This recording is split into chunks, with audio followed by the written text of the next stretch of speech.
Okay, it works. I'm losing my voice. This is quite different for me. Typically, I'm not the one presenting, my co-founder is. I just spent the last year and a half in remote villages with farmers, so all the lights are kind of disorienting. I'm not used to light. In 2016, at the FinTech Jam for Good in London, we did a hackathon, and we won the Singularity Prize. Our whole goal was, how can we improve lives of 1 billion people? So we decided, let's help farmers.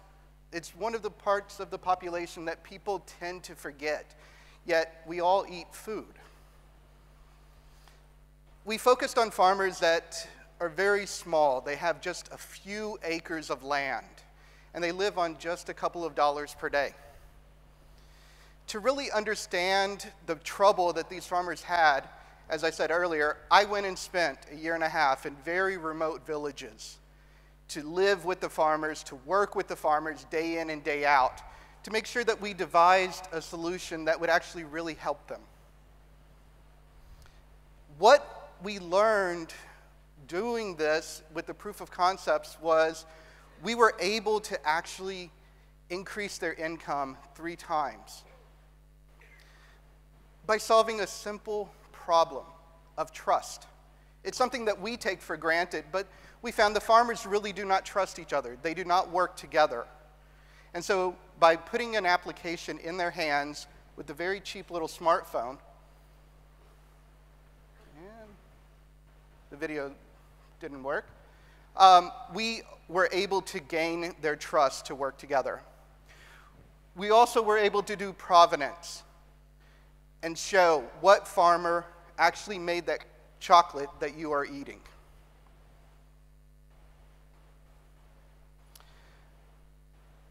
We work with many NGOs. We're not a typical startup that you're going to see today.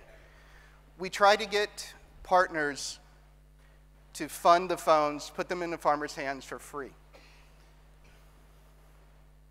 It's a unique model. We have both a for-profit and a non-for-profit. We want to make sure that farmers actually have something to use.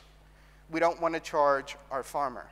We want to make sure that they can have access to the solution.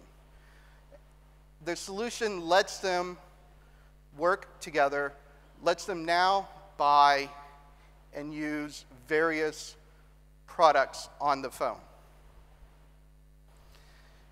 Everybody always asks, what is our revenue model? Because we're not the typical startup.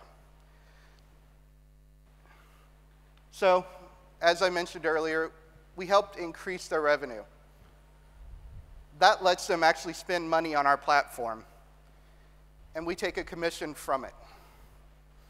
We are also now white labeling our solution to organizations to use. We've done proof of concepts in 2 locations. That's what I've been doing for the last year and a half, while my co-founder, who couldn't be here, is typically the one on stage. We're rolling out this year to 13 different countries with the likes of ADB, World Food Program.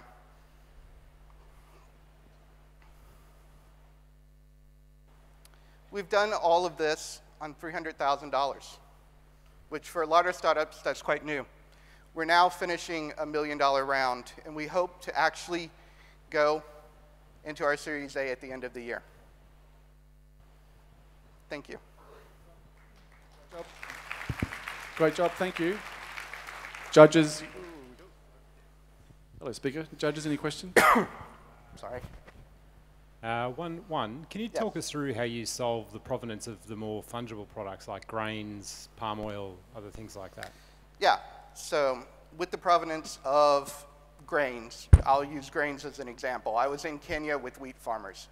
We're able to tag the bag with the application, and as the application shows the tagging, when they transfer the bag to the middleman or to the end buyer, in this case a posture mill, that tag is kept. So as it moves through the cycle, the application does monitor and track where did that bag go, who is using that bag. Same with cacao for the chocolate.